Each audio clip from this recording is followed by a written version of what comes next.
Everybody. I just want to see who's joined or not. I see we have 3 viewers here. Let me see who's. We have 3 viewers, and today we're talking about battling injustice through education. I first of all want to say thank you all for joining today. I want to see if there's anybody else, if there will be anyone else joining us, and if not, I'm just going to go ahead and go on with the presentation. I apologize for the lateness. We're just having some technical difficulties, but it happens. It's not a problem.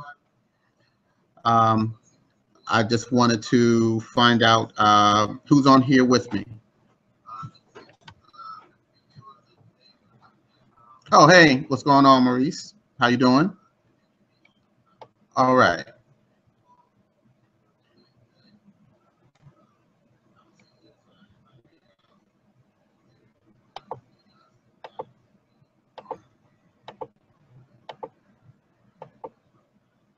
All right, here we go. So what we've been talking about so far is the way to battle injustice through education, which I think is something that's very important. We've been going for the past month or so with very, I would have to say, very pertinent protests, which are, I believe, are valid. I'm not going to lie to you. I do believe that protesting is what keeps things in line when it comes to rules, regulations, the people, government. I don't believe in destructive protests, but I also know that whenever the change is needed, it's up to the people to do what's needed in order to make things happen. My main concern with the protests, because I saw a lot of negativity as well as positivity come out of them. It did bring awareness, which is actually the job of protests. A lot of people were talking very, very negatively about it, saying, oh, what will this accomplish? I don't see anything going on. People are just acting up for no reason, and which there were some people who were just acting up. There were people who were actually protesting and didn't even actually know what they were protesting about, which is not a good thing. We need to be educated when it comes to getting out and doing what we call a collective of civil disobedience. Unfortunately, there's always going to be that group that wants to just get out there and cause havoc anyway without even being a part of the movement itself. So again, my main concern was, well, what happens after that? What happens after the smoke clears? What happens once the buses get to where they need to get, and then everyone does what they have to do and go home? What happens after you march and you reach your destination? What happens after you, as they had the die-ins? What happens after you die in and you're there for a while and then it's over? What do we do in order to move forward? I remember with the Million Man March, the situation was that they made a covenant or a promise that after the march, everyone was supposed to go home and teach the young men and the older men and do what they had to do to create the communities and make them in the way that they needed to be, as far as positive and and productive. I know that a lot of people, they started doing that. There was a lot of positive change with the Million Man March. People did what they had to do, but unfortunately, here we are in 2014, and I don't want to say we're back to where we started from, but we're seeing I have to say, we're seeing a sort of a really, really bad methodologies used when it comes to the justice system. We're seeing a lot of young Black men who are being killed, and nothing's going on with them. And if it was 1 or 2, I guess people wouldn't raise an eyebrow, but we've had 3, 4, and now that we have the internet, we see that we're able to communicate more, and we're seeing that these situations are more common than we actually think. It's causing a stir in the Black community. People are coming together, and and when we're talking about social justice, this is important. Now, the thing is that, again, the reason why we're having this is that I wanted to talk about strategies, procedures, and solutions in order to make these things happen. I know that a lot of times people say, well, we're just going to go out there and we're going to do what we have to do, blah, blah, blah. But what exactly is it that we have to do? What exactly are the, are the things, what are the strategies we're going to use in order to make that change? Because we know what the problems are. We hear them every day. We know what the situations are. We hear them every day. We hear them on the news. We hear them among each other. We talk to our parents and our grandparents about it. We complain. We do all this, but we haven't come up with a solution. And I'm talking about more than just forums and meetings and situations that are just basically talk, and sound bites. I'm talking more about, some practical ways that we can basically get out here and do what needs to be done. Now, I wrote down 4 situations that we really need to tackle as a community. Now, I know for a fact that a lot of people are complaining, saying, well, it's not just African Americans, they're people of color. It shouldn't be just, Black Lives Matter, all lives matter. And yes, I do understand that. I agree with you. All lives do matter. But like I said before, and I'll say it again, at this point and at this time, what's going on now in the news, we're talking about young African American men who are being killed one way or another. They're either being shot down and left in the streets for hours. They're being strangled over loose cigarettes. You've had a young fella who was on a swing with a fake gun who got shot in the head. There's countless things that are going on, and we're getting things on the internet on a daily about situations that are just travesties. There is no due process. People are getting shot first and questions are being asked later. And it just seems like there's a lot of discombobulation when it comes to the police force and the people themselves. Now, I'm not here to say that all policemen are bad or anything like that. That's not what I'm saying. What I am saying is that we need to come up with some solutions so that we don't end up in this situation. We need to come up with some solutions so that we can use intelligent thought and know that, we're worth more than just target practice. We need to do that. That's the only way we're going to battle it. We have to battle it through knowing more and doing more. One of the first steps I think that we should take, first of all, is spiritually speaking. And when I use the term spiritual, I don't want people to get scared. I'm not talking about the Bible thumping and beating you on the head and going to church, because I know not everybody are Christians.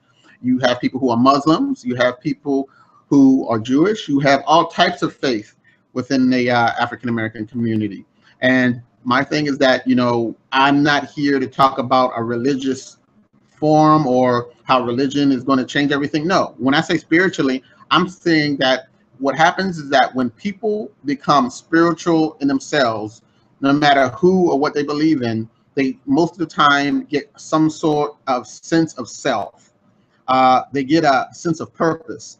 They get a sense of being. We need that in order for us to move forward.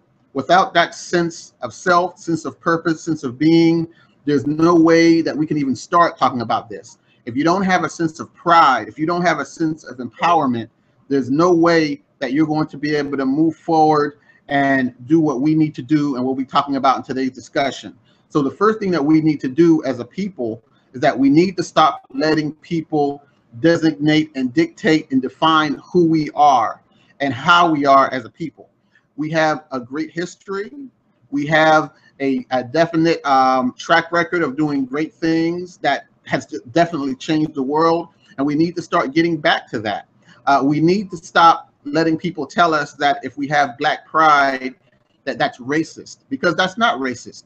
You can have pride no matter who you are, whether you have Indian pride, white pride, gay pride, whatever pride. Be proud of yourself. Don't let anyone tell you who you are and what you're able to do, because you can do anything. When I was coming up, my dad used to tell us, I'm the oldest out of 5. He used to tell us all that we are thoroughbreds. Thoroughbreds. And the reason why he called us thoroughbreds, because he knew that we would be able to go out here and wanted to make sure that we were able to do what needed to be done to survive in this world. Because he knew also that this is a hard world and there's no such thing as a fair world. You know, when people say, oh, that's not fair, you're right. Life is not fair, but guess what? We got to keep it moving. So spiritually speaking, as a people, we need to go ahead and start letting people know and telling ourselves that I am somebody. I can do anything. And not only that, we need to tell our children, and that's the key right there. Start telling your children they are somebody. They can do anything. If your young daughter or son comes up and says they want to do this, don't do this, don't discourage them. Tell them, yes, you can. Because just because you perhaps couldn't do it doesn't mean that they can't do it. It's important that we start using and putting self-esteem back into the communities and letting them know that they are able to do whatever needs to be done. Because without that self-esteem, without that pride, without that empowerment, we aren't going to be able to do anything. And people say, well, how do you do that? Well, you have to instill it. You instill that by yourself. Tell yourself every morning when you get up, literally tell yourself, you know what? This is going to be a good day. You know what? I'm going to have a great day. You know what? I can do anything today. I can get that job. I can envision where I need to go. I need to envision where I need to do. I need to envision this is the way I want my life to be.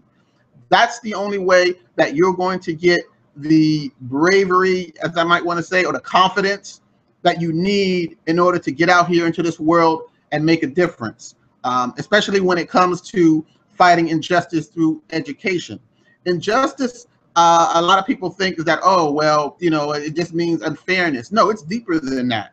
There are things out here that people don't realize that if you don't have a sense of confidence, you won't even make it through the door. You have to have a sense of self, because you're going to be surrounded by people as you move forward in life that will try to put you down. They're going to, and sometimes it's not even what they say, it's how they act.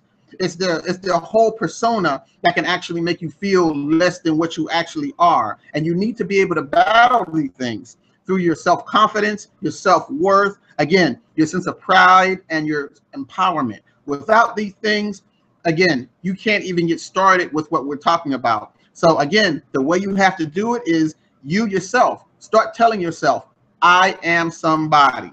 You know, seriously, get up every morning. I am somebody. You know, you tell them I can do anything. Again, tell yourself every day, I can do anything. And then again, take the next step. Tell your children, tell your grandchildren, tell your wife, tell your girlfriend, tell anyone around you in your community, you can do it. You know, a lot of times it's easier for us to tear people down than to build them up, because we're afraid if we build them up, they're going to get higher than we are. But the thing is that it's not about a competition. It's about us coming together as a collective and making things happen. And the thing is that if you don't do that, again, without it, you're not going to be able to even get started. So you have to start practicing with yourself first. Again, tell yourself every morning, I am somebody. I can do anything. Or as my dad used to tell us, we are thoroughbreds. You know what? We are thoroughbreds. We can do anything we want. We can accomplish what we need to do. And we need to not only say it to ourselves, after a while, you will start believing it. And you'll start realizing that no one's better than you. You know, we love to say, oh, well, they put their pants on one step at a time as we do. And you're right. People do. They put their pants on one leg at a time. But the situation is that doesn't mean that you're just regular schmegular. It means that you need to go ahead and realize I may be like them, but that doesn't mean I have to stay like that. I can go above and beyond and do what needs to be done in this world so that I can make a difference and I can encourage other people to make a difference also. That's one of the ways that we're going to be able to battle injustice through education, by educating ourselves and telling ourselves that we can do it.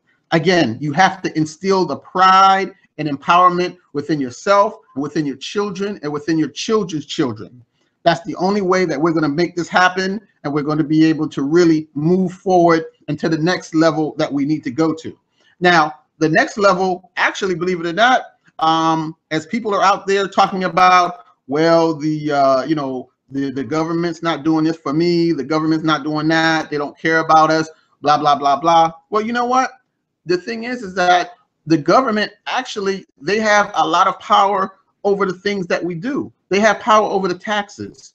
They have power over laws, over the things that, you know, that actually surround our life, that actually do control our life. And what we need to do in order to make things happen is that we need to start getting involved politically. Now, I'm not talking about running out there saying, well, I want to be the president of the United States. I want to be a state senator. I want to do that. And you're running out there saying, I'm going to run for something, and you have no idea what the laws are. You've never even attended a city meeting. You don't even know what the laws and bylaws are of your town. What that means is that you need to start getting involved. You need to start volunteering for committees. You need to literally bypass all those politics, because politics is where we get all messed up. We always are talking about the Democrats and the Republicans and things like that. What you want to do is get involved with government. See, there's a disconnect with that. We think that government means Democrat, Republican, Independent, Tea Party. No, that has nothing to do with anything. Bypass all that. You want to go straight to your government officials and start finding out what the laws are. How do you get involved? Volunteer, intern, go down to City Hall, start reading, start getting on your internet and seeing what's exactly going on in your city, what's going on in your town, what is affecting you as a resident, what's affecting your neighborhoods, what are things that are wrong and that need to be righted. These are the things that we need to do. We need to start crawling before we walk. A lot of us wants to just jump out there thinking that, oh, I'm going to run for this office and everything. And again, when nothing happens, we're the first ones to complain about, oh, well, you know, this is, you know, I don't know what happened. Yeah, you're right. You didn't know what happened because you didn't do your process. We always say that term, there's rules to the game. There are rules to the game. But in order to know those rules, we have to do our due justice and our due process, and we need to start studying. We need to start going out and reading and finding out what exactly happens. How does this city, how does this state, how does this county, how does this this whole situation where I live in, how does it run? Who runs it? Who does this? Who does that? Once you start getting involved, you're going to be amazed by the amount of people that are really involved in what you could actually do to get involved in it. And that's what we need to do. We're talking about how, well, the laws aren't made for us and we can't do this and everyone's against us and this, that, and the other. And you're right. The laws aren't made for us. But the only way we're going to change the laws is if we start getting involved. And that takes work. That takes study, and that takes determination for us to go in there and do what we need to do to find out what those laws are, find out what those committees we need to join, find out where we need to be at. And then the big thing is, are you voting? That's actually, you know, you can't come out and start talking about how things are not for you or anything, and you're not even part of the process in the first place. It's very important for us to get involved and find out what's going on. And if you are voting, make sure that you are an educated voter. Make sure that you know what's going on when it comes to the people that you're voting for, and actually, are you involved with the person that you're voting for? Do you know the type of person that is? Or are you just voting because his name sounds good or she looks good or whatever like that? Have they made you promises that you don't even know if they're going to be able to keep? These are things that you need to find out. So when you're talking about, oh, it's unfair and these things aren't going right, don't just complain, get involved. Once you get involved, you'll be able to see a whole new spectrum of opportunities that you're going to be able to get involved in. People don't realize that politics in itself, and I'll be honest with you, that's the way a lot of people go to bypass a lot of the stuff that we quote unquote normal mortals have to go through daily. When you look at the politicians, you notice that they have the influence, they get the money, they are able to take stands, they're able to get things and keep it moving. If you want to get involved in that world, you need to find out exactly what's going on. Now, I'm going to tell you, you don't want to get tempted, and that's why I said politicians, in my honest opinion, they do get corrupted sometimes, but that doesn't mean you have to get corrupted. And if you do find people who are getting corrupted, then it even behooves you even more to get involved so that you can be an honest politician. So, again, when you hear and you see the politics are coming and you're hearing about the president and you're hearing about your state representative and things of that nature, and you just sit there and do nothing, or you sit there and complain about how we can't get this and we don't have this and this funding here, then exactly, or what are you doing about it? And that's the question. Politically speaking, you need to literally start volunteering. That's the first step. Anybody can say whatever and complain, but what are you doing to get involved? Again, volunteer for committees. You know what I'm saying? Intern, get involved with the city, the state, the county meetings. These things are public. You can go to these meetings every week and hear and listen and find out exactly what's going on in your neck of the woods. Once you start doing that, I promise you will, once you get exposed, you will start making sure that things happen. You just have to stay, you just really have to stay involved in order to, keep it moving, to really pull it together. And once you do that, you'll find out other people are as concerned as you are. You'll start meeting like-minded people who believe in just as you do. And even if you find yourself alone, it doesn't matter. If people see that you're consistently doing what needs to be done, if they see that you have a good heart, that you're steadfast, that you're loyal, it doesn't matter if you start off alone. I promise you, there will be 2, 3, 4 to hundreds who will follow you, or you'll get involved with good people and support them, and you'll find yourself, hey, guess what? We're making a difference. We're making things happen. Whether you're, whether you try to get a law passed or you try to block something that's going to happen, it doesn't matter if you win or lose. The bottom line is that you are involved, and being involved is the first step politically when it comes to making changes, so that again, when situations like injustice happen, you can find and tell yourself, hey, you know what? I'm involved. I'm doing what I have to do. No one can tell me that I'm just sitting around being a bystander and doing nothing. And sometimes the only pat on the back you'll ever get is yourself. But that's okay, because the situation is that you'll know that you're doing what needs to be done. And that's all that you can do. But again, I promise you, if you're doing what needs to be done, there will be 2, 3, 4 of you. I promise you, a crowd will come and you will find your niche, and you all will be able to move forward boldly and start talking about the injustices, what's going on, what's going wrong. You're going to investigate, find out what's going on, and you find yourself strong and stronger and standing up against those who may or may not be doing the right thing in your town and your city and your county or whatever. And if you're standing for the people, that's even better. So again, with this second one, politically speaking, these are things that you need to do. Again, like I said before, volunteerism is a very, very powerful method, very powerful. A lot of people are always saying that, hey, I may not have time. But the situation is that it's very important that you make the time. You can do what needs to be done, and not only do you need to do what needs to be done, but you need to go ahead and do it with a purpose.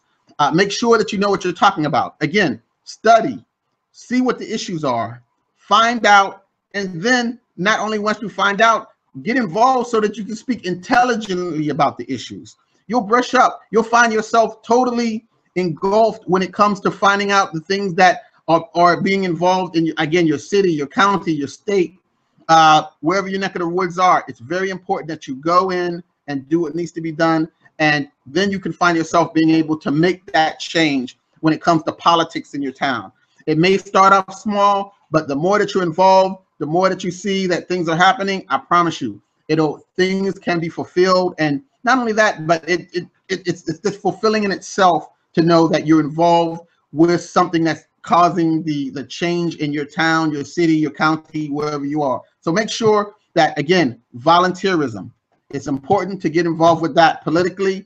It's important for you, again, not to get involved with the quote unquote craziness when it comes to the politics or the rigmarole. We need to go ahead and do this. That's the only way that things are going to change. That's the only way that you'll be able to truly fight injustice through education, by being involved in the politics of it. The next thing I want to talk about is fighting it economically. When you are talking about economics, because that's a big thing right there, a lot of people sometimes are saying, well, economics, what am I supposed to do? I don't have any money. The situation is that when we speak about economics, a lot of us, unfortunately, we don't really know what the term means. When we talk about economics in the United States, and we talk about things like oil, vegetables, fruit, whatever, things that people are investing in, companies that are being traded on the stock market. These are the things, believe it or not, that keep people into those rooms to make decisions. Unfortunately, as a people, we, for some reason, even though we have over $1 trillion in spending power in the urban community, African American community, we don't have any really, I guess, producing power, because you have what you have, because you have what you call producers, and then you have what you call, I want to use the term spenders. It escapes me right now, but we're not producing. And if we're not producing, what's going on is that it's causing us not to do what needs to be done to be able to run with the people who are actually economically and fiscally sound.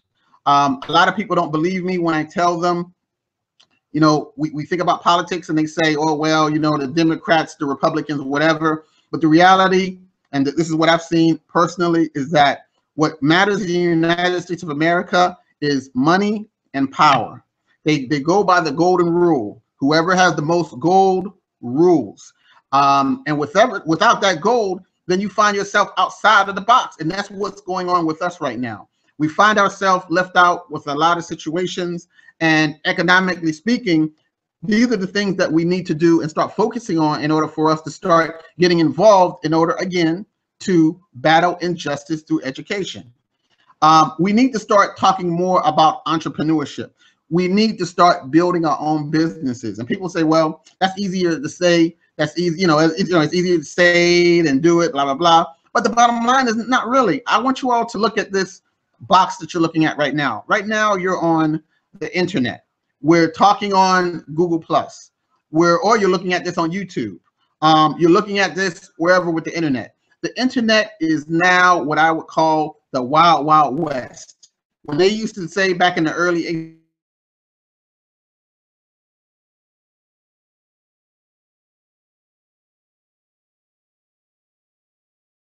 1800s, we need to start doing that. We need to start thinking about these phones that we have, these computers that we have, all the things that we're using on a daily basis. Not only us, but our children are using.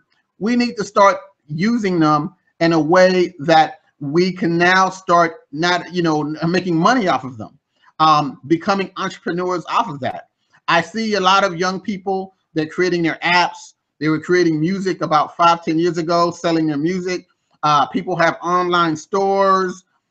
People are getting on and just creating things. And I mean, there's so many things that can be done right now on the internet to make money.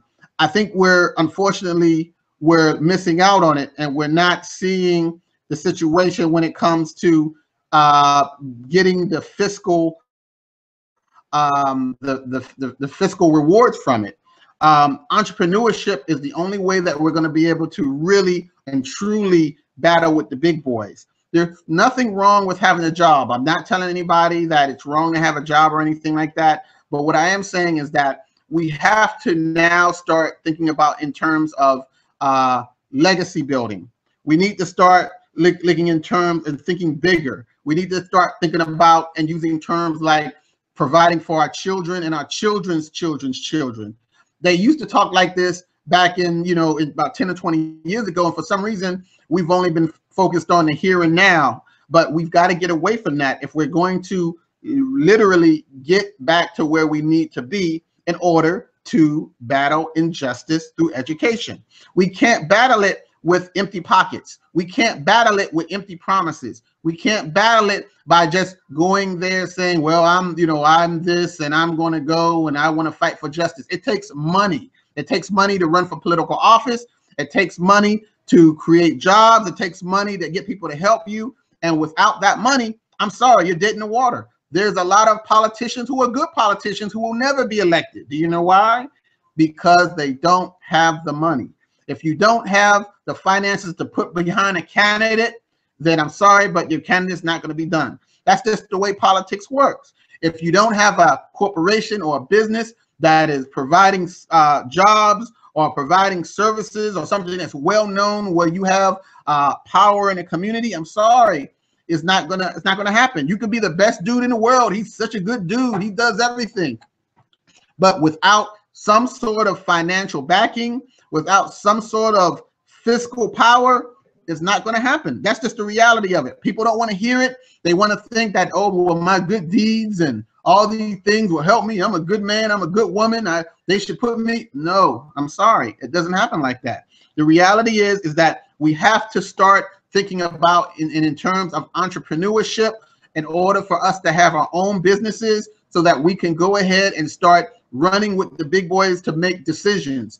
We cannot get into those rooms where decisions are being made about your community unless you have something to add to the pot or to put at the table. We have to stop thinking in terms of, hey, you know what, I'm going to do this and I hope they call me to the table. No, they're not calling you to the table. The only time they're going to call you to the table is if you start building your own table and then they want to go and come and see what you're looking at or come and see what you're doing. We have to start using terms like self-sufficiency. We have to start using terms again like, you know, community building.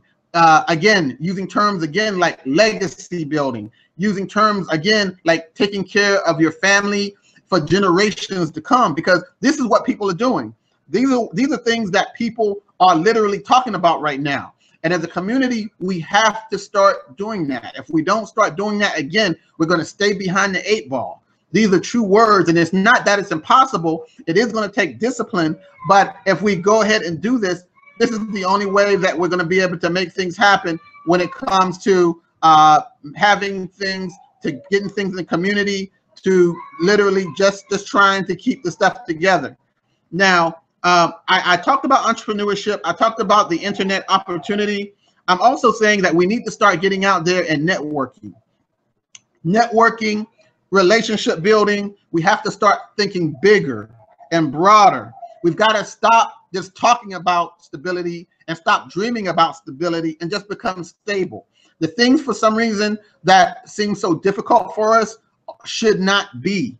We have to start making better decisions in our community and stop waiting on the next man to do for us. We got to stop looking at what the next man is doing. We have to start just focusing on self and saying, okay, you know what? These are the changes that me made. It would be good to get a program. It would be good to get that grant. But guess what? If that money doesn't come in, we should have enough businesses in the private sector where we can say, hey, let's do this, let's do this, let's do this. Let's pool our money together. Let's make this happen. Now, a lot of people will be like, oh, well, you know, again, that's easier said than done. But it's not impossible because other communities have been doing it for years. They're doing it right now.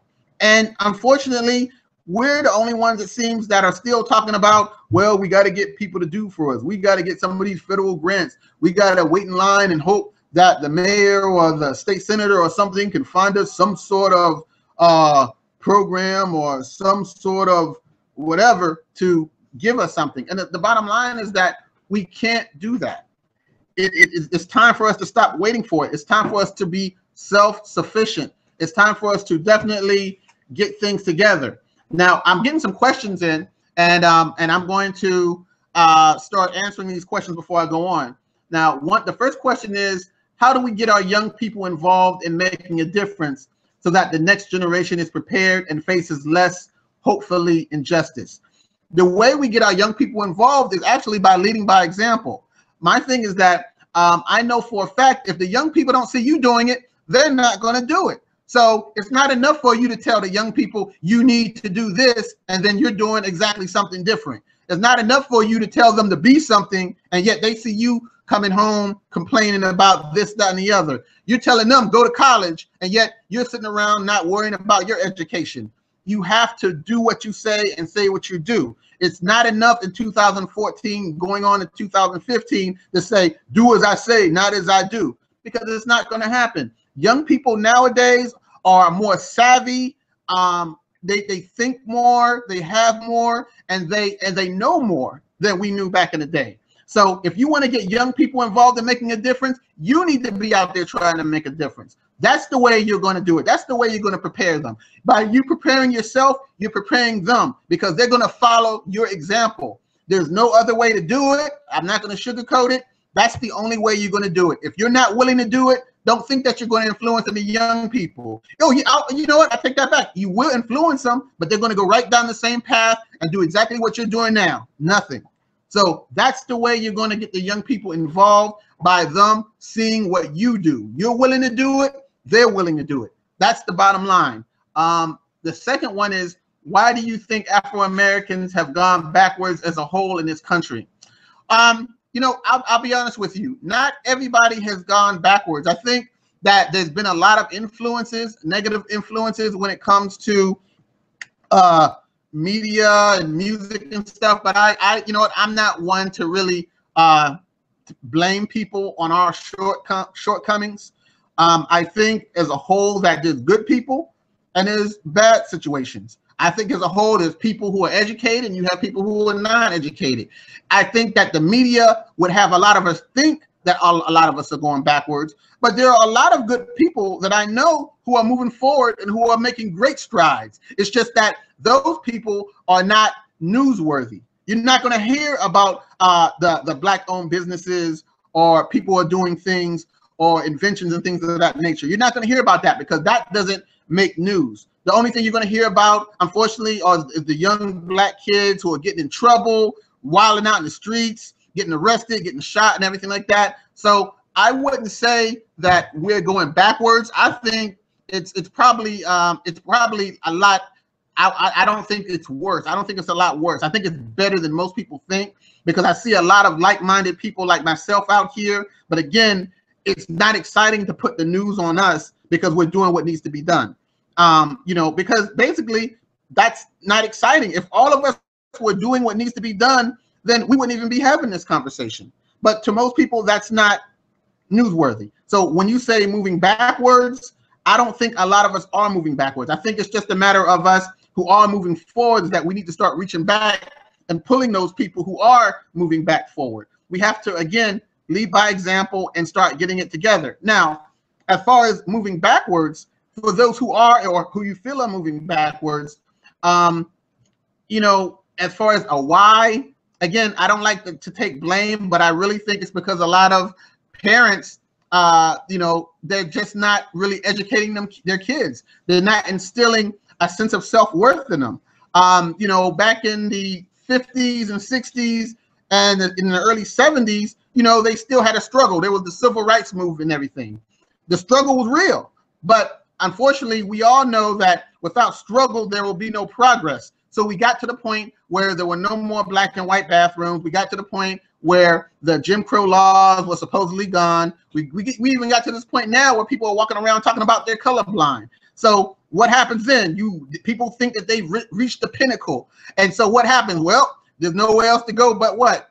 Down. Now, my thing is that if you're in the know, you know none of these things have happened. There's still injustice. There's still a lot of craziness going on. But unfortunately, with that, it took for 3 to 4 men to get shot dead in the streets for us to really get riled up about it and to start getting crazy again. Now, the situation is this, is that I don't know if people noticed, but there have been riots in the streets of America every 20 years now, especially in the African-American community. We rioted in the 60s with Watts. We rioted in the 80s with Rodney King, and then we rioted now in 2015 with Eric Garner and everybody. The situation is that nothing's changed. It just takes us 20 years, it seems like a decade every year, for the new generation to come up and say enough is enough. But the thing is that the problem hasn't changed. It's just the fact it's people now becoming aware again. A lot of us get older and we hope that things start changing, and then the same craziness starts easing up back, and then again the riots start. So as far as us moving backwards, or the why, I think the why is the fact that we need to start letting our kids know that, hey, we need to still do better. We have to stop thinking that it's okay just to be any kind of way. We have to still let them know that education is important, that it's important for you to be prideful about yourself. It's important for you to be professional. It's important for you to know that you are somebody and that you're not going to let anyone just dictate to you or treat you any kind of way. That's important. And until we start doing that, you're right. People are not going to move forward. They're going to continue to move back, because a lot of these people who quote unquote are moving backwards are just because they just don't know any better. You know the quote, until you know better, you can't do better. So you have to let people know. The next question is, do you think that creating education and programs designed for minorities, particularly African Americans, creates a bigger divide of races, or will it help close the gap? Now, I'll be honest with you. Programs designed for minorities, they've had these for years and years and years. I'll be honest with you. People love throwing a program and an education, or some sort of program or something into the African American community, and saying, okay, we hope that it helps these people. I think that in the reality, I think that we need to start again, get back to the basics and start talking about self-sufficiency. We need to again start getting back to the basics and start helping ourselves. These programs, while I'm sure they may be meant to be good, I think, to be honest with you, that it's not doing anything for us. We've had programs in the community for years and years. Now, the reality of the situation is that, we're not the first ones who had programs. If you do your history, you'll find out that a lot of these programs, like the YMCA, a lot of the things like the juvenile justice system, a lot of these court things, these actually were created back in the early 1800s and stuff, before it was the quote unquote the black people who were the negative people. Back then, it was the Irish, it was the Italians who had come to America that people were saying were the bad people. And they started actually at that time creating these YMCAs and these different types of programs to try to help these wayward youth get off the streets and everything. So I don't think that these programs, they didn't work then, they're not really working now. I think it's just a matter of us coming together as a community and start saying, hey, you know what? If we want to get better, we have to do better for ourselves, because no one's going to care about you like you do. So that's my opinion, when it comes to these government programs and everything like that. People can continue to throw money, but the bottom line is, where does the money go? It's like any other government situation. And I'm a big I'm a big person when it comes to self-sufficiency. I think that if they want to throw money, then they need to start throwing it into people who are actually doing things like creating jobs, creating businesses, self-sustaining businesses. They need to stop just giving stuff away to politicians or to so-called community leaders who say, hey, I can make a difference. And then they get up there and then they find out all along that they just wanted to be politicians, and they're just trying to make their way over to the state house and leaving the people who they were supposed to be helping behind. Because what I found is that the true problem in the community is that there's no consistency. And without consistency, that's when things fall apart. You have a program that has only a limited amount of funding. People are starting to get changed. Oh, guess what? The funding's cut off. I'm sorry, we can't help you. Now, the funding's cut off, but is the problem gone? Nope, it's still there. So what do? Nothing. And the problem is still there. So yeah, I don't think it's a minority thing when it comes to government programs, because it's not just in the Black community this is happening. This is everywhere. I think it's just important to realize that it's a political game they do in order to get people to follow them. I think if more people or more communities start realizing that if they start depending on themselves and programming around, then things would get a whole lot better. I mean, there was not always government programming in the rural areas, and they did just fine. But again, when you're in the urban or the inner city or anything like that, in the community, these programs, I think, are a way that they just kind of like take people's eyes off the prize, and it keeps them from becoming self-sufficient, which is what we all need to be doing in the first place. Now, I was just finishing up with the economics. Again, we need to start thinking bigger, and we need to stop just talking about stability and dreaming about stability, and we need to get stable. Getting stable leads me into the next thing, becoming financially battling. Another way to battle the injustices through education is through financial stability. We were just talking about economics. Now we're going to talk about financial. A lot of people think economics and financial, well, that's the same thing. Actually, it's not. Economics is what we were talking about when it comes to starting your business, becoming self-sufficient. Financially speaking, we're talking about individuals as a family. You know, what can we do so that we can get to the point where we can open up our own business? What can we do to get to the point where we're saving money, where we can start supporting other people and start supporting ourselves and stop being dependent on government situations or stop being dependent on city and state situations? By doing that, we need to, first of all, figure out the first thing. We have to consider the difference between needs and wants. Needs and wants. And we know, we've heard this probably so many times. Oh yeah, I know what a need is. I know what a want is. Yeah, I know, you know, people keep telling me I need to save for my 401k and things like that. And for those who don't even have a 401k and who aren't working, who are just basically working a regular job somewhere, no matter what you're doing, whether it's sweeping the floor or in someone's cubicle, you know, these are things that we hear about a lot. A lot of us, we don't pay attention to. A lot of us are living check by check. And then when we lose our job, guess what? We're out of gas. You know what I'm saying? A lot of us will run towards unemployment. We'll try to get on that unemployment and we'll try to ride it and ride it and ride it. We don't look for another job. We just kind of like do nothing. I remember the time when President Obama was there and he was giving those extensions for unemployment. I remember, boy, there were people who were on unemployment for 2 years. 2 years they were on unemployment.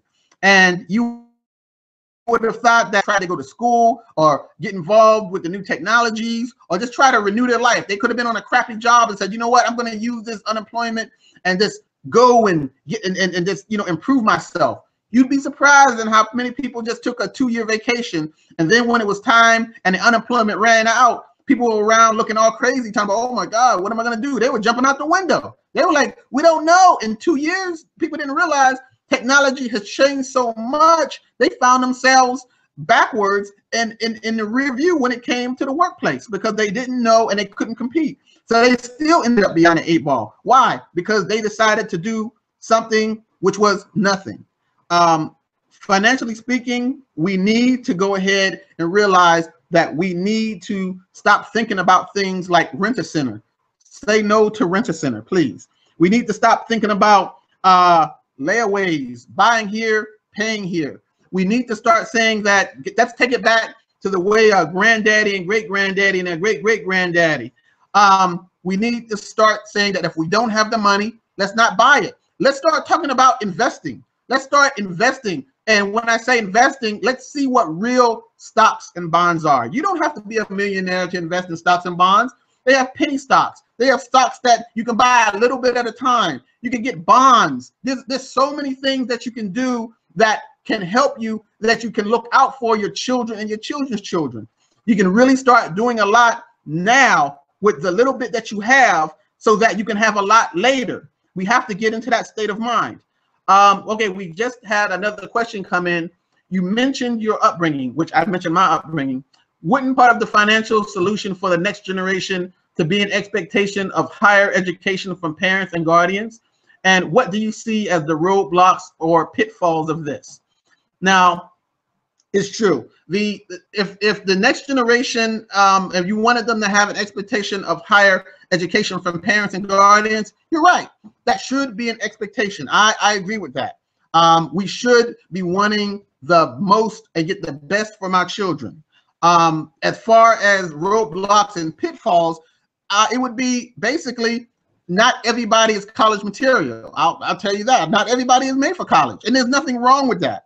But what everybody can do is that if they're not made for college, everybody can do something when it comes to being or creating your own business.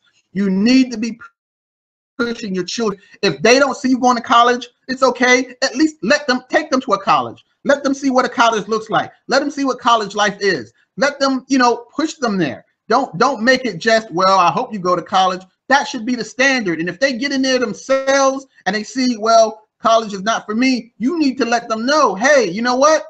Before you even say that, you need to tell me, what is your plan? Because the thing is that there has to be some sort of higher education when it comes to 2015. Nowadays, when it comes to the education, master's degrees don't really mean anything. They want the doctorates. High school diplomas are worthless, almost. But the thing is that you have to get them, and you still have to take those building blocks in order to take it to the next level. If you're sitting across from someone, you have a lot of competition. When it was me and I graduated, a lot of people, my competition was maybe the people before me or the people who might have been here a year before that.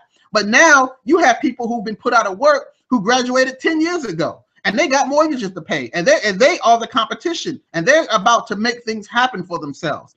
So yes, you have to do everything that you can do in order to make sure that your children can get the best, and make sure that your children are equipped to survive in this hard world.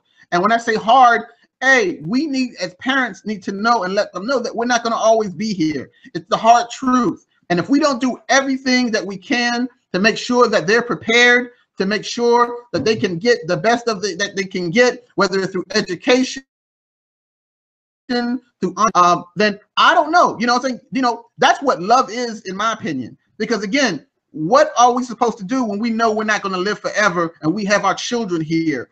How are we equipping them? How are we making sure that they're going to be able to live a good life, a long life? That it's said that every generation is supposed to do better than a generation before them. And even though we had this situation with the recession, that's still no excuse. We should still be getting our children in the mindset of being the best that they can be, having the best. And when I say having the best, I'm not talking about materialistic things. I'm talking about having the best when it comes to education, having the best when it comes to their work experience, all those things. We have to start putting that in them. You have to start teaching your children that there's more to life than what is up the street and around the corner. It's very important that we instill these things into our children. This is what causes children to move forward. It's not about what you buy the kids. It's not about, you know, them having the bling. It's not about the tennis shoes. It's not about any of that stuff. It's about them getting things that will not wear out. It's about them getting things that can't be taken from them. And those things are things that are like knowledge, education, instilling in them, again, like I said before, a sense of pride, a sense of empowerment. These are things that will last a lifetime throughout their life. But until we as parents or people do it for our children or our children's children, or it doesn't even have to be relatives. What about the children that are around you in the neighborhood? Let them know that they are somebody. These are the things we need to let them know. These are the standards. We need to raise those standards in order to know. So, you know, the expectation of higher education is always there. That shouldn't even be a question. That's the standard. You know, there's nothing else. Now and let me see. The next one we have is we have a lot of educated or intelligent minorities. Why are we still so divided, and no division causes strife and contention in our community? I can answer that. Well, the situation is this. We do have educated and intelligent people in the community, but one of two things happens. We either have people who are educated and they think they get to the point where they think they're better than others, or you have those who may not be educated and they get mad or jealous because of the people who did get educated. So what happens is that you have strife between the two. And for some reason, it's hard for them to come together. You have people who've gotten out of situations who believe that they never are going back. And then you have those who never got out of it, and they're looking at them, at other people, and saying, well, wow, they think they're all that right now. That is what's causing the strife, because we're so busy looking at what the next man has or what the next man doesn't have. This is why I said before, education is good, but education does not dictate the quality of life. We have a lot of people who've been laid off of jobs for the past, about 5-6 years. They still can't find a job, have a lot of education, but they're still not able to do anything. So what we're seeing now in 2014, 2015 is that it's less about the education and more about the experience and what you're willing to do to make it to where you need to go. Now, when I'm not saying that education is not important. No, please go out there and get your education. But don't think that education makes you better than anybody.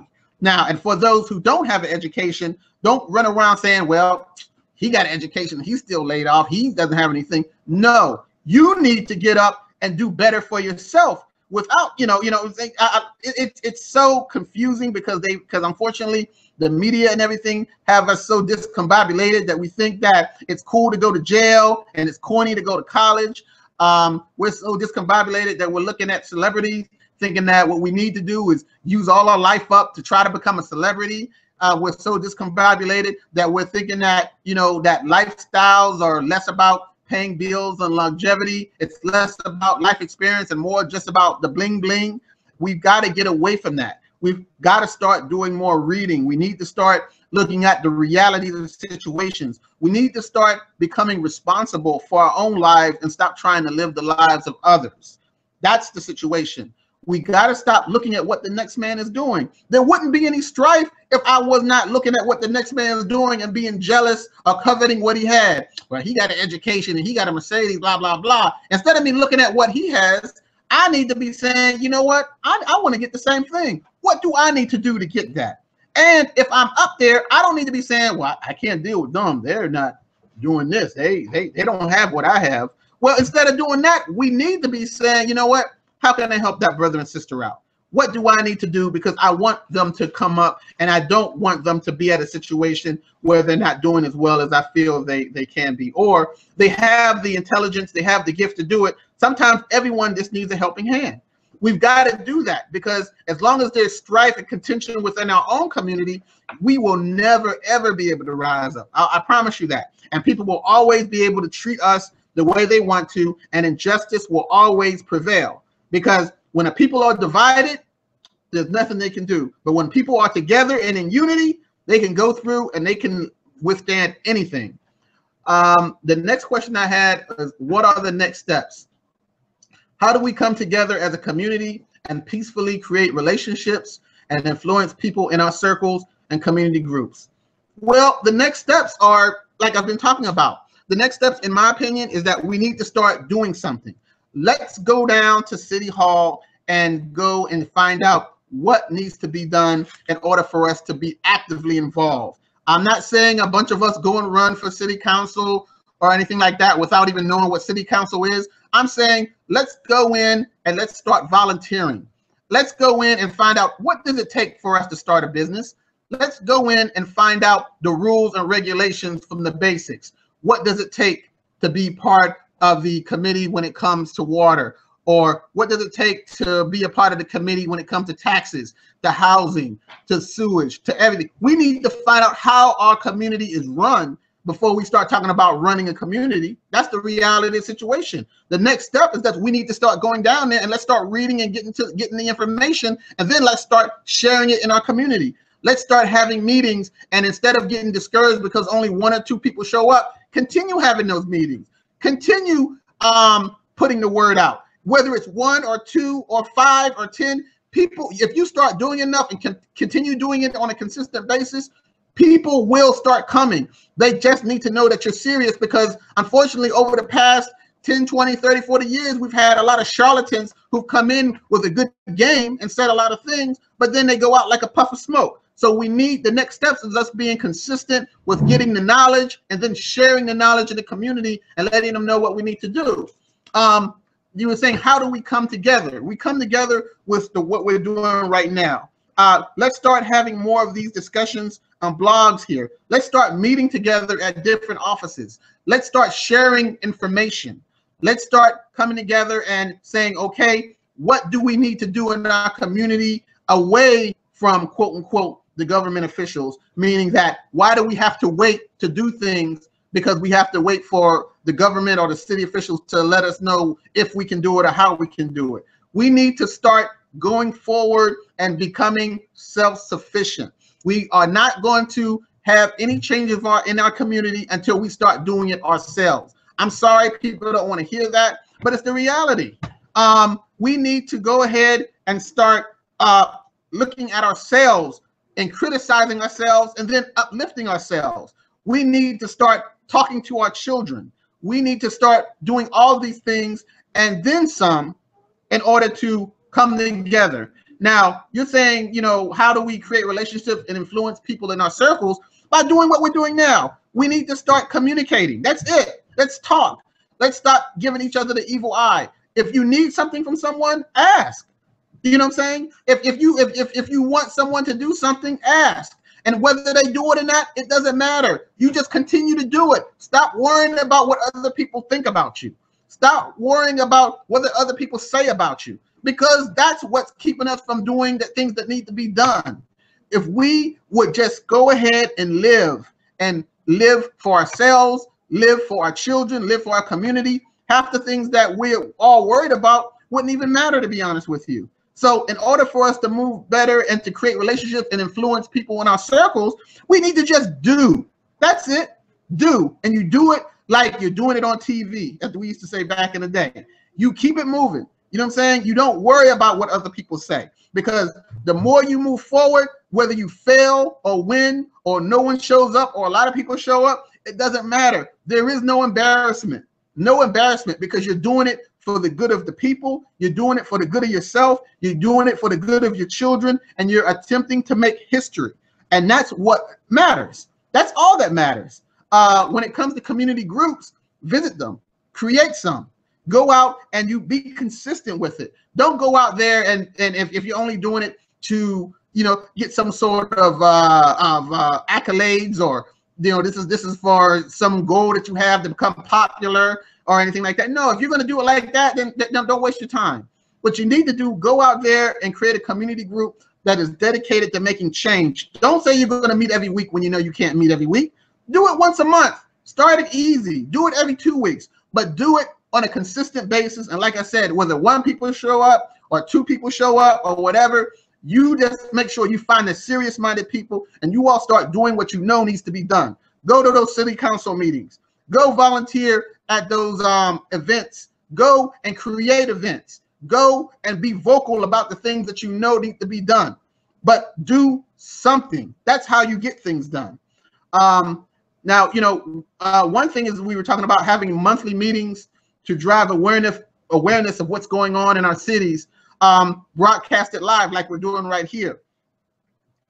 I'm telling you right now, it's not about community leadership. And I'm sorry for maybe some community leaders who might be listening right now. I've never thought of myself as a community leader. I've been called everything in the book, from community activist or whatever. I'm not about that. I'm not about titles. I've never thought that I've had to have my name on a door in City Hall to make an effective change in the community. I just do things because they need to be done. You know, I think I did run for city council. I have done community events. I'll continue to do them. I have done things like this, whereas I don't ask for permission to do them. I just feel like these are the things that need to be done. It's not about popularity, because Lord knows there's no money in it. But the thing is that it's not about the money. It's about knowing that when I close my eyes, I've done everything I can do to make a better world for my daughter. Just like we need to do what we need to do to make a better world for our children, whether it's your son, your daughter, your granddaughter, your grandson, whatever. The bottom line is that you need to do something. We have too many too many chiefs and not enough Indians. And unfortunately, even the chiefs, they're just basically laying around not doing anything. And it's getting late. It's getting very dark. It's getting very dangerous out here. We're talking about the injustices that are going around the United States. Eric Garner, Trayvon, everybody. You know, the bottom line is that we see it.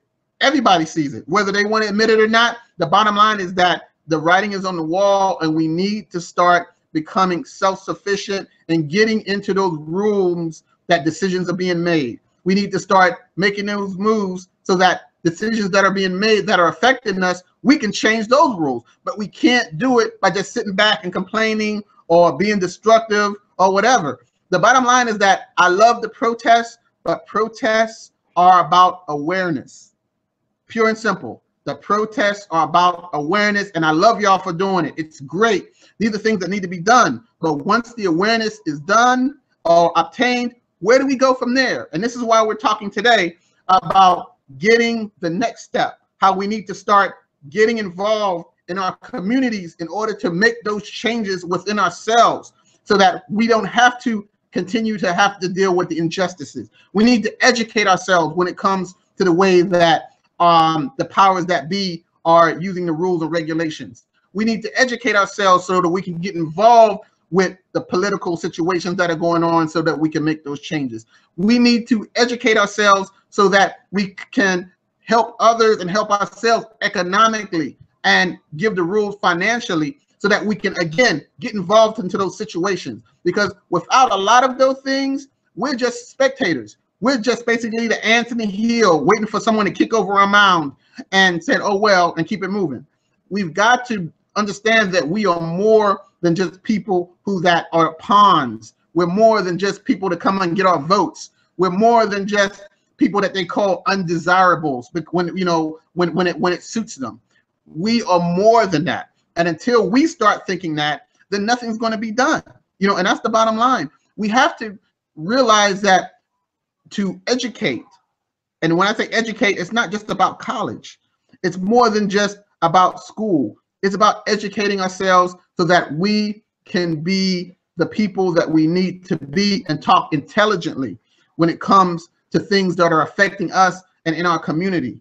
The problem we have is that there's so much stuff going around us in everyone's city and everyone's state, nationally, internationally, and we're sitting around here and not knowing what's going on. But we know what's going on TV. We know what's going on with that video game. We know what's going on that cable show, but we don't even know what's going on with up the street and around our corner, which affects us the most.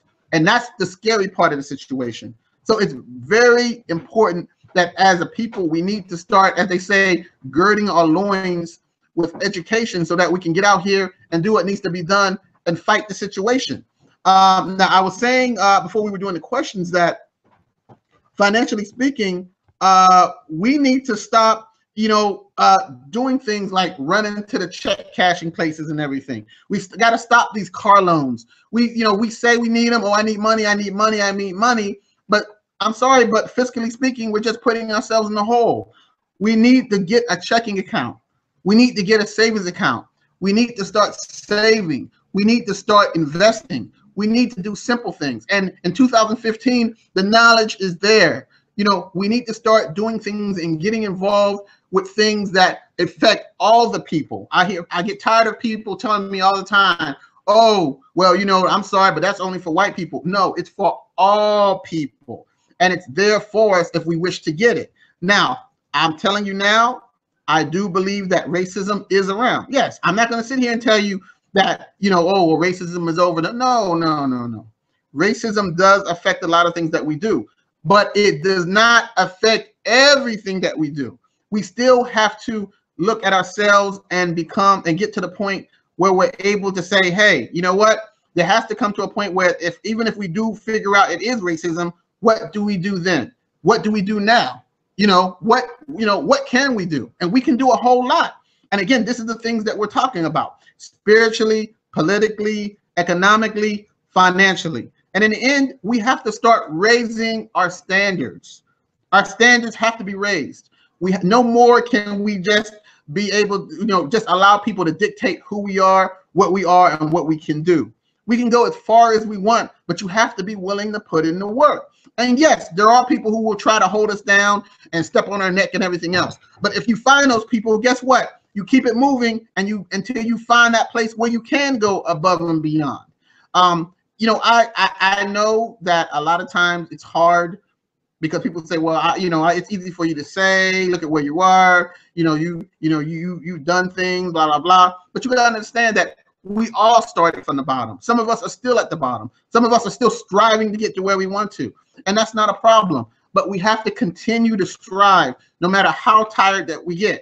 We have to continue to strive to make it to where we need to be. Because guess what? No one's given us anything. No one's given us anything. And if we're going to battle injustice, we need to have something in order to battle it with. And we may not have money at the moment. We may not have the power at the moment, but we have education. We need to educate ourselves, and those other things will follow. All right. We have a couple other questions. The first one saying, financial priorities are clearly an issue in our society. How do you suggest we teach the young people to make financial decisions? All right. Again, we do have problems when it comes to us making money. We are, unfortunately, a very, very, very spending type of people. Even though we have over $1 trillion worth in America, we don't produce anything. We don't really have any black car makers. We don't have any real huge industries when it comes to making money. Now, financially speaking, this is what we can do. If you're working a job, if you own a business, what you need to be doing, again, is allowing your kids to see how you are being financially fiscal. Now, if you're not being financially fiscal or responsible, don't expect your kids to be like that either. Because again, this is something that the kids need to see. Now, a lot of times people, again, are saying, well, I got a lot of bills and this, that, and the other. It doesn't matter. If you're doing your budget, no matter how tight, you need to be showing your sons and daughters how to put something to the side to save it for a rainy day.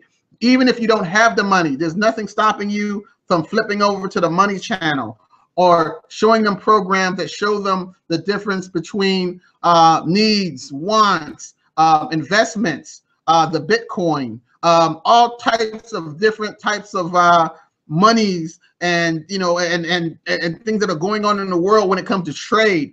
Nothing stopping you from showing them that so that they can be exposed to the way how money is basically keeping the world moving. If you're not showing them that and you're just walking around saying, well, I'm broke and I'm broke, I don't never have no money, man, all my money's going to bills, I just work to pay bills, and you're complaining, then that's exactly what they're going to do. They have that broke mentality. You have to get up, get out, and get something. And when you start doing that and you start making strides, then your kids will start making strides, because the kids only see what you do. If you don't think you can get better, how are your kids supposed to? And and that's the bottom line.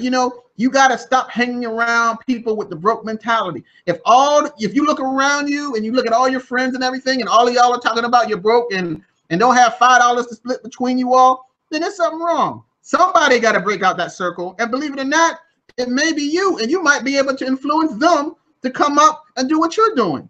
Now, what does that mean? That means you might have to get a second job. That means that you might have to start trying to think of different ways to make other money. That whatever it takes, you have to do in order to get there, to make the money that you need to make, to start investing. And the investment may come into stocks, bonds, Bitcoin, a business, a store, internet business, whatever. Again, it should lead into entrepreneurship, ownership. That's the term we need to start talking about. Teaching your children about ownership. That's the key. That's the key to us battling injustice. That's the education that we need. We need to get our kids to that mental side where they can not only think they can own, but they know they can own. And they need to see that you own. And I'm not talking about owning a car. I'm not talking about owning just a house. I'm talking about you owning things that will, in the end, that they'll be able to pass down. Land, you know what I'm saying? Investment, bonds, things that stocks, things that, of course, nothing's guaranteed, but at least if they see that you're investing, that's not going to be a foreign term. They need to know that they can own it. And once they own it, they can do something with it, have something to leave to them. Again, we need to start using the term legacy building. Say it with me, legacy building. That's what we want. From now on, when people ask you what you want to do, tell them, I'm legacy building. That's what you want. The second question was, how do we teach our children to deal with today's passive aggressive racism? Hold on one second. Sorry about that. Passive aggressive racism has always been with us. I'm from down south, so I've dealt with it more than most people will know. When it comes to passive aggressive racism, in my opinion, what that is that they may not be burning crosses in your front lawn, but what they do, they beat you down with financially speaking, as far as like, maybe you may not get that job, or maybe you're not getting that position, or you may not get that raise. But do not let that be the reason why you don't still go forward and do better than you need to be. A lot of times we want to blame passive aggressive racism on everything. And while it may be a part of it, don't let that be the end of it. The way you should teach your children is that they need to move forward despite and in spite of it all. Don't let anyone tell you what you can or can't do. Don't let anyone tell you that this position or this situation is something that you're good for or you're not good for.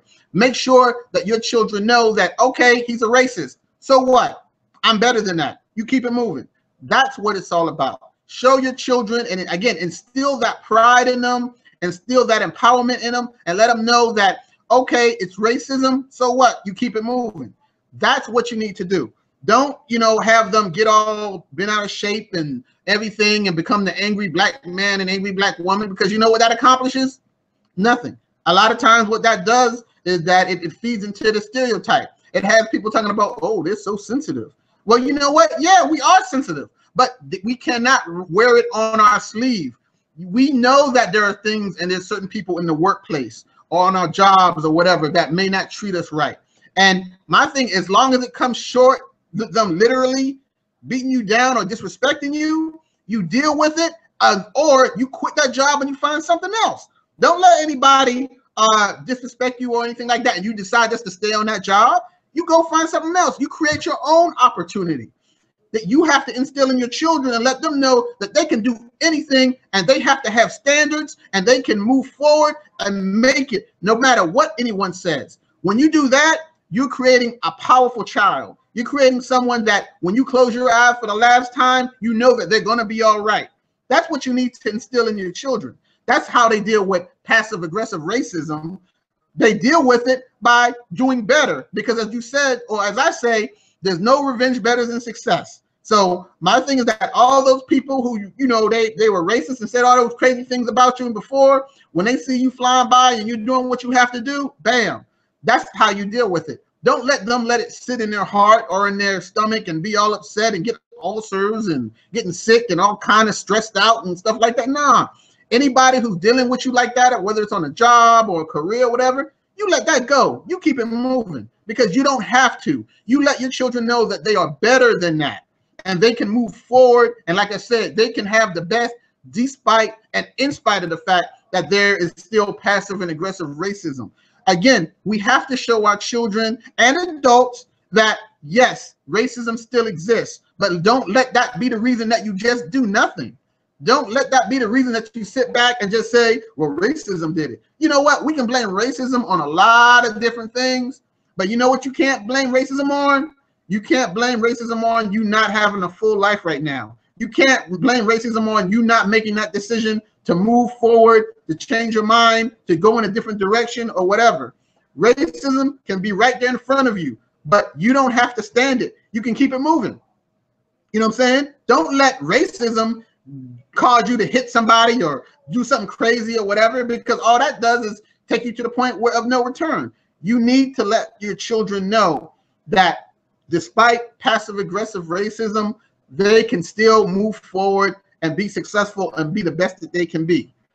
I know racism exists, and I know sometimes it's easier said than done, and sometimes it seems impossible, but I'm telling you, I'm here to tell you. I'm telling you, because I am here to tell you that I've dealt with that.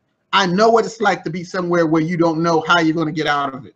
I know what it's like to see no way out and everything. But the bottom line is that you grin, you bear it, and then once you see that light, you take it, you go for it. You create your own opportunities. Tell them they need to be looking in the paper and on the internet to find a different job if they're not happy. They give themselves their own raise. Don't wait for your supervisor who don't like you to give you a raise. You look for another job.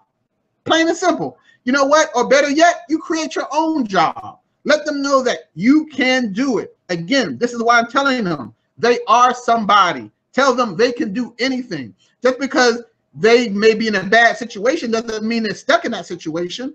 That's what you have to instill in your kids. They can move forward. They can do anything. They can be anybody. And we have to continue to tell our kids, and not only our kids, but other people's kids. And we got to tell ourselves that also. We are stuck because we don't tell ourselves that. We think that we're limited. We're thinking, well, I'm 30, I'm 40, I'm 50, I'm stuck in this rut, I'm not going to get out of it. No, that's not true. You can still go as long as you have breath in your body and good arms and limbs. You can make it out. You can do anything you want to do. but don't let anyone dictate to you that you're limited. That's the problem. A lot of times we are only limited by what we hear other people tell us. We have no clue what we're capable of. You know, we have to find our sense of purpose. We have to find our sense of self.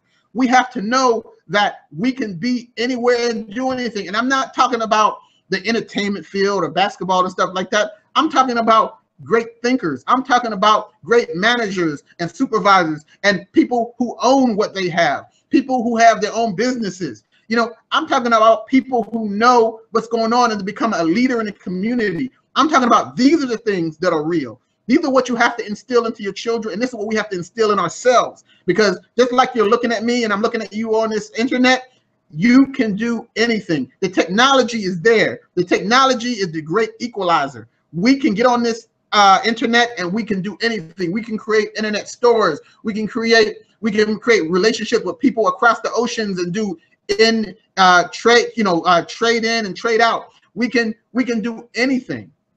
Seriously. We are only limited by what our mind limits us to. I am a true believer in this because I do it every day with my company. The internet has opened up so many doors for us. And the thing is, a lot of us are only using it for telephones and video games. We have to get out here and join the world and the technology world. That is the next best thing. We got to stop telling ourselves, oh, I'm not into that old tech stuff. No, we have to become part of it. Just like in our cities and in our counties and stuff, you got to stop saying, well, whatever is going to have to be, whatever will be, will be. No, no, no, no. You have to get involved. It doesn't matter if you're on a winning or losing team, because there is no winning and losing team. As long as you have breath in your body and you're going against it and you're for the people and doing what you feel is right, you're a winner. And you have to know that. And as sure as I'm telling you you're a winner, no matter if your law's passed or if it's not passed or it's not blocked or whatever, the bottom line is that every day, as long as you move forward and you're doing what you need to do, you are a winner, and you have to continue to tell yourself that, because that's what it's all about. That's how you fight injustice. That's how you do it through education, by educating yourself, and letting yourself know that you can do better. And then when you say you can do better, you actually do better. That's what it is. You have to do. It has to be more than just talking, because I can talk to myself all day and tell myself, oh yeah, but I know I can do it, blah, blah, blah. But without any type of action, there's just inaction. And when there's inaction, that means I'm not doing anything. I'm just basically talking to myself around here. So it's about educating yourself to fight the injustice. And fighting injustice means that you have to get out here and you have to have a purpose. You have to put your nose to the grindstone. You have to let everyone else know about it. You have to take those risks. You have to get out here and have failures. You have to sometimes not come up right. There's so many things that can happen. It's not a garden of roses, but you know what though? It's easier to be out here doing what you need to do than to be among those who are just talking about it and hoping for the best, because hoping for the best is what got us here in the first place. We hope that nobody shoots us. You know what? We hope that nobody shoots our children. We hope that people treat us right. We hope a lot of these things. But the bottom line is that we don't know. But guess what? If we do our due process and we get out there and we read, we educate ourselves, we get involved, we do what needs to be done, we don't take no for an answer, we put ourselves in a situation that will help us fiscally, economically, politically, and socially, we all can be winners. We have to support each other. That's the only way we're going to make a change in the community. That's what it's all about. Seriously, we have to raise our standards. Again, it comes all the way back to pride and empowerment. Back in the day, it was unheard of for us to be, just, well, you know what, we're going to do what we got to do. People think this is the way it is. That's the way it is. Everything. No. We knew what we had to do, and we got together. And that was before there was the internet. That was before we had all this social media and everything. We were together because we knew it needed to be done. Nowadays, it's like, I'd rather sit at home and play video games. I'd rather have my party and have my, and then look at TV and look at the movies. We'd rather be involved with other people's lives than with our own lives. And our own lives are actually that much more exciting, because guess what? We got to own it. We only have one life, and that's the way we have to do. So, so it's important. I mean, I think, well, not I think, but I know that we need to get out here and we have to learn and get more involved with different people. We have to start networking. We got to stop closing ourselves off. We've got to start getting into more relationship building. Relationship building means that we have to reach across the board.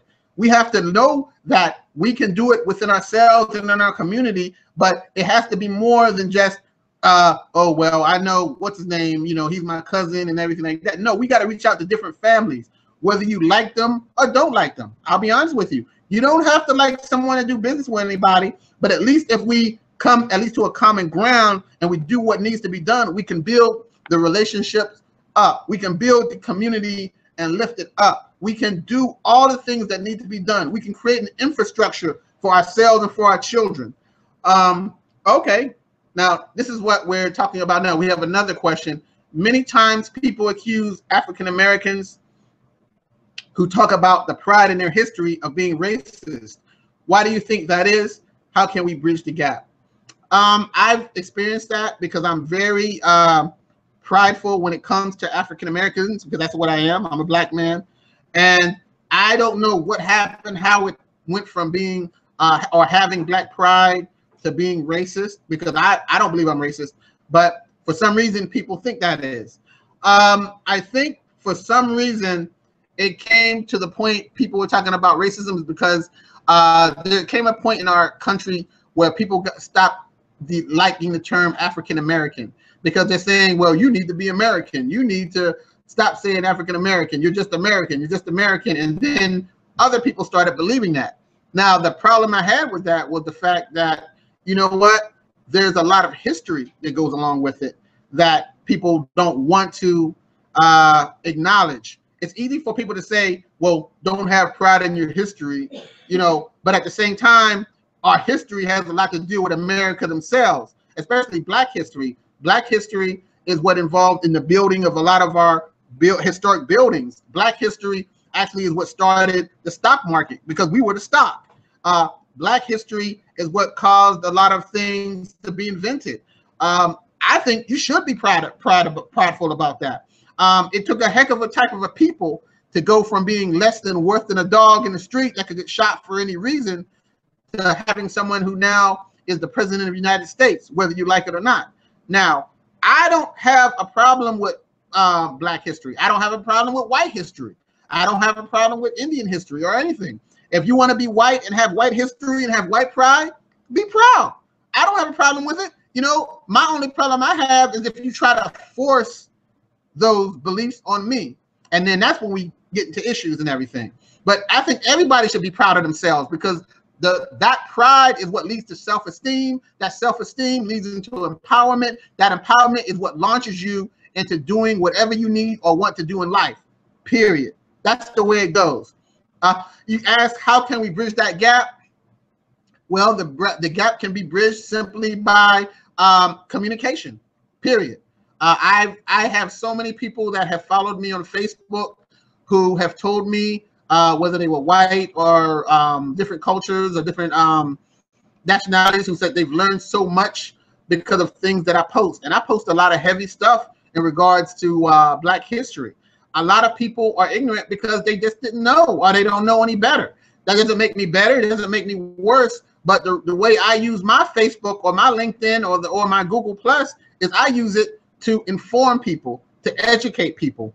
And that's what we need to do. A lot of times, we can talk about Black pride, but you don't want to end up doing the same thing that other people do.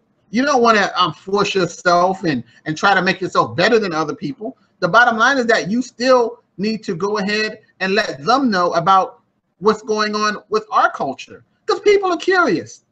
You want to bridge the gap? Let them know that there's more than just Dr. Martin Luther King on Black history. Let them know that there's more than just Harriet Tubman on Black History Month. Let them know about, the Black cowboys and the Black inventors and the Black sailors and the Black, we were in all aspects of the world. A lot of people don't know that. And I'm not saying that for people to run and smear it in people's faces, because that's what some people get very uncomfortable with, because we're not here to smear it in people's faces. What we're here to do is just inform, because I'm a man just like other people are men. We have different backgrounds. We have different life experiences. We have different families. And my thing is that, you know what? You want to bridge the gap? Bridge it. Talk to people. Have a conversation. Have an educated conversation. Let them know this is what makes me feel uncomfortable. You know, let them know, what do I do that makes you feel uncomfortable? Conversate, communicate, and then we can go ahead and move forward with what we need to do. Now, you know, I mean, basically, that's the bottom line. You're never going to have people who are going to agree with us 100%. That's just the way it is. But the best that we can do is hope for the best and say that, okay, I've done my part. I wasn't disrespectful. I didn't do anything wrong. I didn't talk out of turn. I didn't curse anybody out. What I did was very educated, professional way about, this is what I'm about. This is what I do. This is what I'm hoping to accomplish. And these are my people. Now, a lot of people will say, well, my people, well, you know, we were all one people. Yes, you know, I understand what you're saying. We're all one people and everything like that. But guess what? We didn't all have the same experiences, and your experience may be a whole lot different from my experience. And my thing is this, is that I actually was getting miffed, because it seems like now with Eric Garner and everything, every time someone comes up and talks about, you know, racism and everything, the first thing someone out of the gallery wants to talk about is, well, my people had it just as hard. My people did this. My people suffered too. And I said, yeah, I understand, but we're not talking about your people. We're talking about the topic of today, which is the African Americans. That doesn't make me racist. That just means that I'm trying to stay on topic, and I'm trying to keep people from giving us misdirection and trying to deflect the topic away, because I know it makes a lot of people uncomfortable. But race is something that needs to be discussed. I mean, it's something that we see every day. And like I said, I hear a lot of people talking about how they're colorblind and how they don't see this and don't see that. And I don't know how that can be, because we should be embracing color. We should be proud of the color that we are. There's nothing wrong with seeing black. There's nothing wrong with seeing white. There's nothing wrong with seeing yellow, tan, any of that. In fact, it's our differences that make us such a rich nation, a rich society. You know what? I mean, I'm glad I don't look like anybody else. You know what I'm saying? That's what makes us valuable. So for us to be walking around talking about, oh, well, I'm colorblind and we should all be as one. Why do you want to be as one person? To me, that's crazy. I think that our differences is what makes this world interesting. Now, my thing is that now I don't think it's interesting for you to hate on me because of my differences. That's, you know, but, you know, if that's what you choose to do, that's what you choose to do. I think that racism is something that will never, ever go away, because it's in our DNA to want to be better than somebody. And it's true. People can say all they want. It is in our DNA to want to be better than someone else. That's just the way it is. Whether it's classism, ageism, racism, whatever, you know, the bottom line, it's in our DNA. Some of us can control it better than others, but the bottom line is most people want to be better than someone else. So some people just use racism as a way. So my thing is, guess what? It will never go away. But guess what? You may not like me, but guess what? You will respect me, and we can respect each other. Again, when it comes to business, you don't have to like me to work with me, but you have to respect us, and that's what we have to learn. We have to learn how to get along. You don't have to, you know, again, you know, agree with who I am or whatever like that for us to work together. But as a people, you know, whether white, black, Indian, Chinese, whatever, we have to learn how to respect one another so that we can get along and live in this world together. We only have one world. We're not going anywhere. Might as well deal with it. But back to what we were talking about as far as educating ourselves to fight injustice, we need to learn that. We need to know that we are a different people, and that people will come at us with different types of arguments. Everything from color blindness to, why don't you forget some of that stuff? I didn't own a slave, and forget those olden days and all the other stuff. No, you don't want to forget anything, because that history is part of American history. And not only is it part of American history, it's a rich history, and we can be proud of that history. In fact, if nothing else, you want to be mad about slavery, then guess what? Let that be the reason that you don't want to go back and that you should want to do better. You know what? You should want to educate yourself. You should want to get better. And I'm not talking about financially with things like cars and houses and jewelry. I'm saying educating ourselves so that, again, they can't take our minds and what we learn away from us. We have to stay informed so that we don't go back. That's why I said we need to know about what's going on in the world. We need to know what's going on in our regions. This is how we stay educated. This is how we fight. This is how we keep things together so that we don't have to ride in the streets 20 years from now. We have to take a hold of our own destiny. That's basically it. Taking control of our own destiny has always been a big thing of mine. You know, a lot of people, they look at it as, oh man, that's crazy. How are you going to do that? You do that by putting one foot in front of the other and doing what you need to do. You want to change your transition in life. You find yourself on a downward spiral. Do you see your father, your mom, your grandpa, your granddad? You don't like where they ended up? Then do better. Yes, we all have life situations. You're right. Some of us have more. Some of us have less. Some of us have this. Some of us have that. But the bottom line is this. It still is all based on two things: decisions and consequences. That's it. Decisions and consequences. As a people, we have to start making right decisions so that we can get better consequences. We have to start making decisions about, again, our financial way, our economic ways, our political ways, and our spiritual ways. Thinking about entrepreneurship, thinking about how we need to spend money so that we are fiscally responsible, so that we can have money to invest in ourselves and our children. We have to think ourselves, politically speaking, hey, you want to get up there and you want to get into the politics and the government to change those laws so that we can get a fair share, or so that it doesn't seem like the laws are working against us. Get in there, get into the fight, get into the fray. Spiritually speaking, you have to stop thinking about, again, we stop letting people dictate who you are, and what you can do. You have to find your sense of self and move forward. That's it. There is no secret potion. There is no magic wand. It's about getting out here and doing it.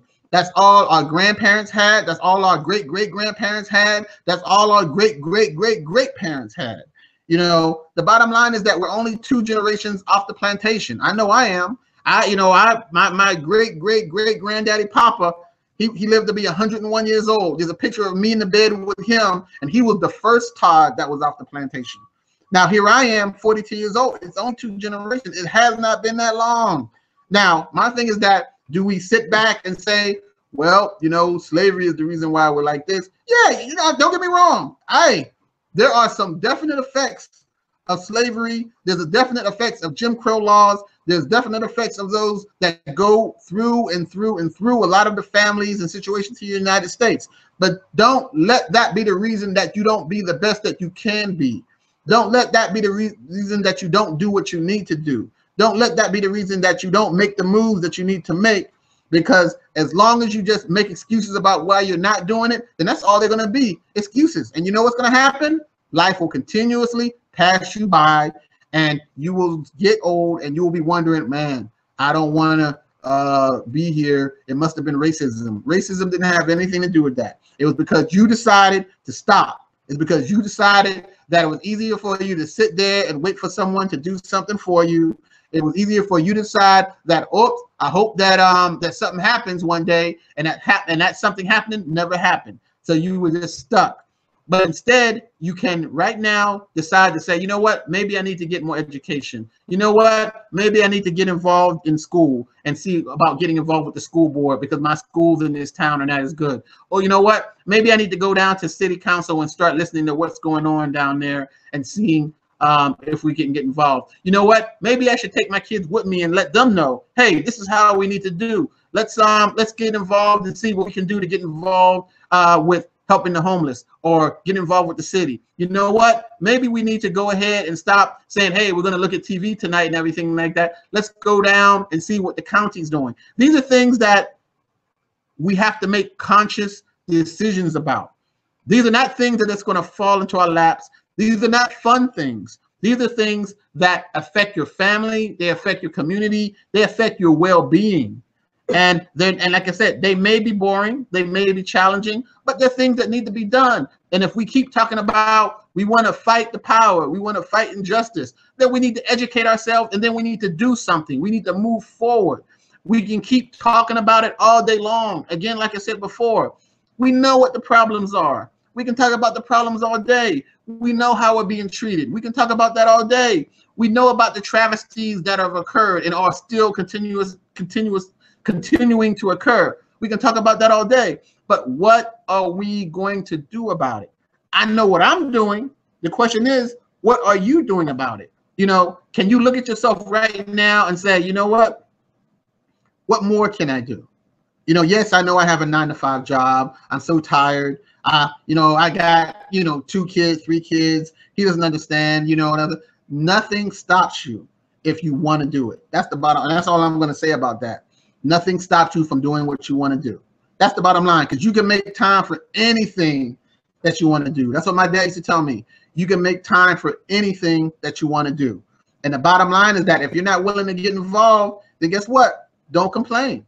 Don't come and talk to me about, hey, you know what? They're not treating us right and we're not involved, blah, blah, blah. Well, why are you not involved? Well, the powers that be, blah, blah, blah. You know what? You're right. There's going to always be powers that be. But that's not stopping you from creating something for yourself. What's stopping you from creating that business so that you can get fiscally and financially set so that you can make the changes that need to be made? You know what I'm saying? Are you constantly going down trying to ask somebody to do something for you from the city? Could be, but if they don't have your best interest in heart and you want to go home and grumble about, well, they're not doing nothing for me. Look, they did what they need to be done. They're where they need to be to make those decisions. How are you going to get there? Are you going to just talk about it, or are you going to be about it? And like I said before, that's the challenge. Someone had come to me last week and was saying, Alfonso, I challenge you. I said, don't challenge me, challenge yourself. What are you doing?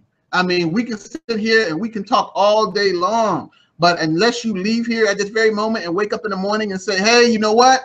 Let me get on the internet and find out when that next meeting is so I can go in there and put my 2 cents in. Let me create some sort of blog so I can get out and I can report to the people some of the things that are going on in my city.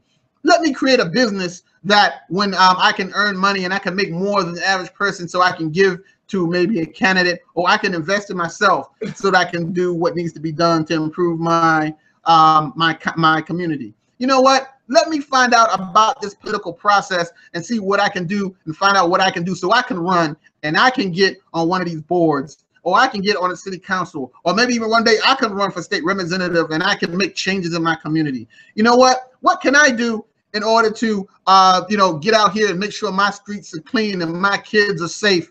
What can I do to make sure that the way they treat people on that side of town is the same treatment I get on this side of town? What can I do? That's what we need to be asking ourselves. And if you're not asking yourself that, then again, you're not part of the game. You're part of the problem, because you're basically just a pawn. You're just sitting there. You're not serious about it. You say you are. You like to say you are, and we have a lot of people like that too. I'll be honest with you. We have a lot of people in our community who like to run around and saying things, and I'm doing this and I'm doing that, but they don't have the follow through. And that's another thing. Where's your follow through? Where's your consistency? Are you upset after you say you're going to do this and nobody shows up and you're mad and you just throw all your stuff down and say, bump all this, I'm not going to do this no more? Or are you really dedicated to the point where you can say, oh, well, you know what? Nobody came this time. Maybe next week I'll be ready. You know what I'm saying? What could I have done that was different that would have attracted more people so that I could do what needed to be done? What could I have done differently so that even though I started this business and it failed, that's all right. I'm going to start another business and I'm going to make sure that this one goes by. What homework can I get so that I can find out exactly what needs to be done so I can make a change in my community? Who do I need to network with so I can create a serious relationship with, so that I can get and make the changes, or I can get to be where I need to be in order to make the changes in the community? Who do I need to talk to so I don't have to wait on the next man to introduce me to him? What networking event could I have gone to where I could have networked with different people, different companies and everything, that I could have changed my stature in life so that I'm not just sitting here saying, well, this is the best I can do and that's the way it is? What could I have done? And that's the question we need to seriously be asking ourselves. How can we improve? How can we raise our standards? How can we become the men and women that we were born to be? I don't believe anybody was born just to be here and wander. We all have a purpose, but we need to find out what that purpose is. That's the only way we're going to be able to use and fight injustice through education. This is why I said all of these things I know I've talked about are practical. There's nothing that you can't do. Guess what? None of this stuff costs money. It's all free. It's all on the internet. It's all about the information, and it's all there for you. All you have to do is go in there and do the research. Like I said, it's all about you believing. It's all about you getting out and volunteering. It's all about you getting out there and creating. And it's all about you going out and investing. Raise your standards. Get the pride and empower yourself. Get the pride and empower others. Get the pride and empower your children. Become a creator. Become a producer. You know, stop just using, you know, stop just, you know, just doing nothing. Don't let the world pass you by. Stop thinking that those things are only for some people when it's for all people. You can do better, you can have better, and you can know better. That's what it's all about. You know, I tell people all the time when it comes to basically, you know, raising your standards. Sometimes they'll say, "Oh, well, you know, you think you're better than everybody else. That's not the way it's supposed to be. You know, we're only here. You know, you're just uppity. You know, whatever." And I'm like, you know, you only put limits on yourself. If you feel like you can have it, then you can have it. If you can envision it, you can envision it. But you have to be willing to go out and do what it needs to do to get it. And it takes sacrifice. That's something that a lot of people, unfortunately, are not willing to do. It's all about sacrifice right now. In 2015, the information is there, but you have to be willing to do what needs to be done to make it happen. And that's the truth. So basically, you know, these are some of the things that that were on my mind when it came to educating ourselves to battle injustice. Again, like I said before, we need to start taking these things seriously. We have so much going on with Ferguson, Eric Garner, Trayvon Martin, and the list of other people, and the people who I hate to say it, but people that it will affect in the future. It's not over. Don't get it twisted. It is not over. There will be other casualties, but don't let their deaths be in vain. People, let's come together. Let's go ahead and start making moves and putting things out there. You don't have to be in a huge group and be a part of this clique or that clique or whatever to make things happen. All it takes is one spark. All it takes is that one person to go out here to make a difference. But you have to be willing to do it. A lot of people are saying they're waiting for the next Martin Luther King or the next Malcolm X. Guess what? You could be that next person. You could be that Harriet Tubman who is here to lead people out of the night into the light. You know, but the thing is, we'll never know unless you decide to put one foot in front of the other and make those moves. I appreciate everybody who's been listening right now. It's been such a great situation. It's been really good. If you all have any questions, please make sure I'm here at the Epicenter. That's www.theepicenterus.com, or you can reach me. Give me a call at 484-619-6541. If you feel that we need to do more of these, I definitely am interested in making that happen. You all be well and be blessed. Bye-bye.